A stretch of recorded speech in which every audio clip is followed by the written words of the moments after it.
Bee Gees. Maurice, very good. You're going on the end there. Very good. All right, good to see you. Excellent. All right. Okay. Okay. Right. Well, it's a slightly cheesy introduction, but then why not? Good. But you can do it again afterwards, can't you? But it's true that you've been around 60s, 70s, 80s. You've been around a long time. Yeah. And you've been some highs and lows. Well, mostly highs in your case, but more highs than you can imagine. Yes. Now, what was that? Because that's perhaps the most distinctive thing now. That high-pitched. Oh, the falsetto. That's it. Yes. Yeah. Were you working with Mickey Mouse at the time? Minnie. Yeah. No, he got his voice from me, I'm afraid. Yeah. Was it just the tight jeans? No, it was Arif Mardin, the record producer, who was suggesting that we come up with some high-pitched screams. Yes. For the end. I know. Why? Well, he just thought you said you look like a screamer, and. No, well, yeah, you knew that. Yeah. But that's not what he said, actually. He said, can you go out in the studio and try and scream at the end of a song called Nights on Broadway? Right. And so I went out there and I tried screaming, and you got a screaming tune, you know. You can't have a screaming tune, it doesn't work. Obviously, you know? yes. Yeah. And as I'm sure you're well aware. Yes. So I did that and it worked, and we've sort of experimented with it ever since, and in fact done a lot of songs where the falsetto was actually singing the song and not just screaming. Yeah. So and do you mind him doing that, or do you happy to fit him? No. Actually, they did it on a few songs, about 2 or 3 songs, my whole career, like Night Fever, Nights on Broadway. Yeah. But it was just happened to have been part of Saturday Night Fever, which was but Spirits Having Flown that followed Saturday Night Fever. No, we've done a lot. All right. I feel I'm in the fan club here. But Saturday Night Fever kind of stamped its identity on you and you on it.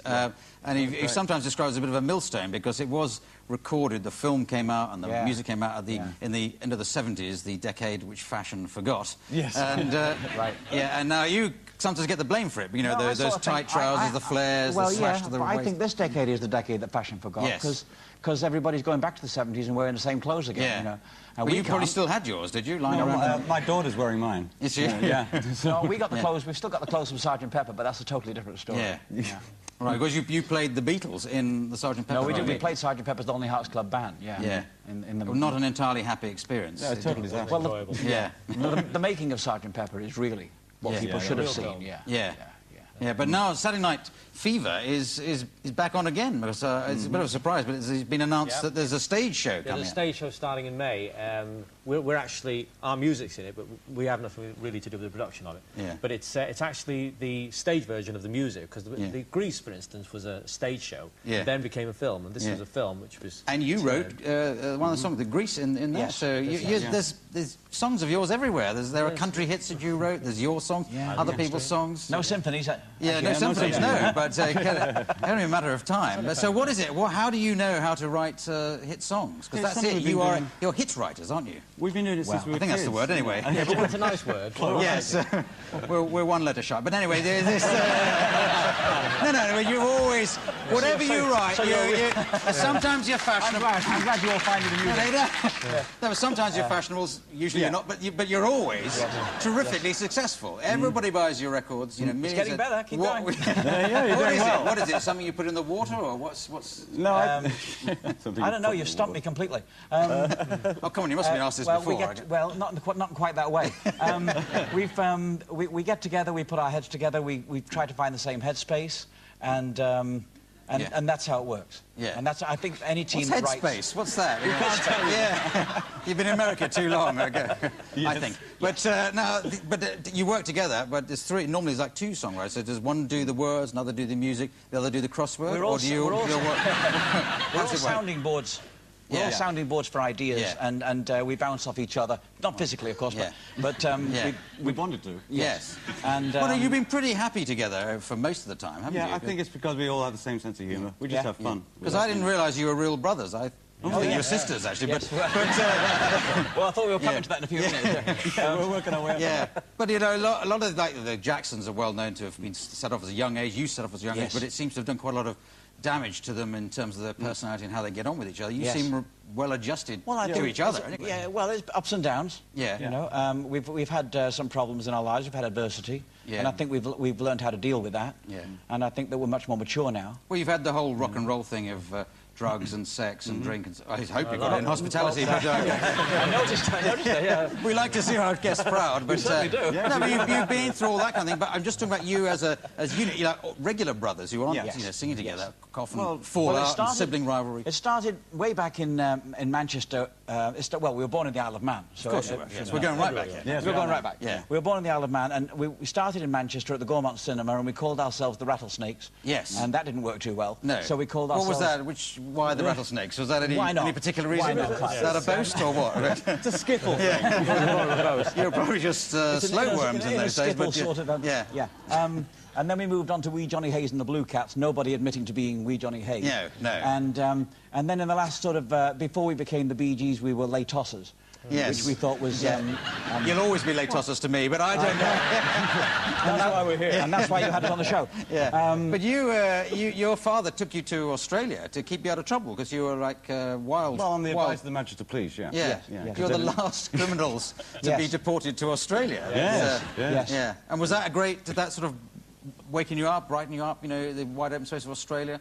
Sunshine? It was like, well, in Australia you couldn't... there wasn't much of a pop business going on, so we were like a dirty version of the Osmonds. Right. We grew up on the television and all that stuff, you know, and I'd had a couple of minor hits and stuff, and it did okay, but we had to work in the clubs and do an adult act and everything. There was no pop audience until we came back to England. But you were like kids then? You were like 13, 14, We started when Robin and I were about 6. Yes.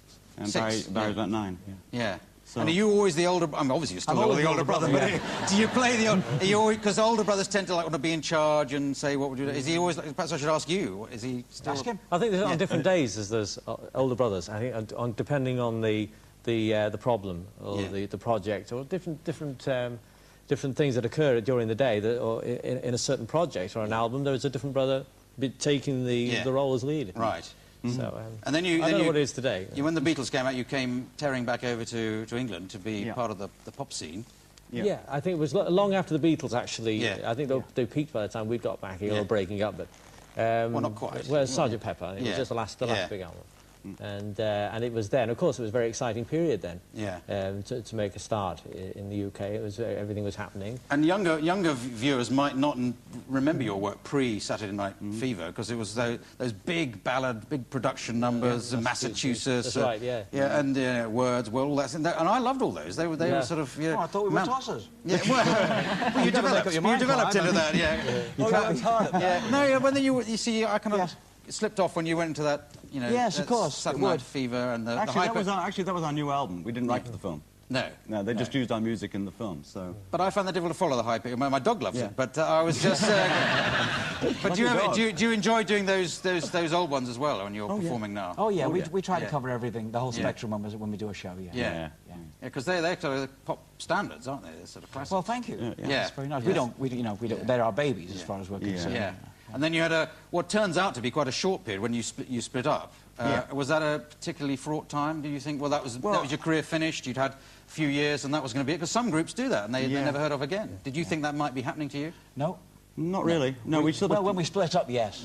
For 15 months, I think it was. But we realised we didn't enjoy it being by ourselves. No. You know? So it was a lot of things going on, egos and things. And Robin and I were about 19. Yeah. So we were like all young and getting all these things, people telling you that one brother's better than the other and you don't need him, you don't need him. So we believed all that crap, you know. Yeah. But it didn't last that long. It probably felt a long time. But you had one very, very good single on your own, Saved by the Bell. That was a good one. Do you feel, I don't need those other two, I can knock out something like that? There was a lot of ego problems at the time, and I can't even remember we had why. One at the same time called Don't Forget to Remember, which was... I've forgotten that one. But, we thought you might. Yeah, of course. We're getting on like a storm, aren't we, Clive? Yes. In fact, I might just leave. Yeah. Oh, I've never had anyone walk out before, but... Well, we are a tosser, pal. So anyway... Night, everybody. This is a setup. Oh, well, I guess I'd better join them. Well, you can stay and just... Well, I'd love to, but I don't do impressions. Yeah. I can't get this off. Well, I'll get it off next year. I'll see you later, Clive. Okay. Well, there you go. Ladies and gentlemen, the Bee Gees.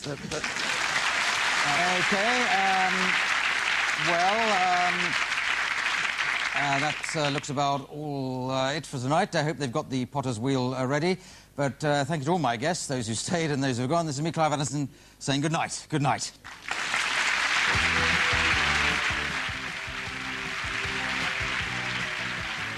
Do you think it was something you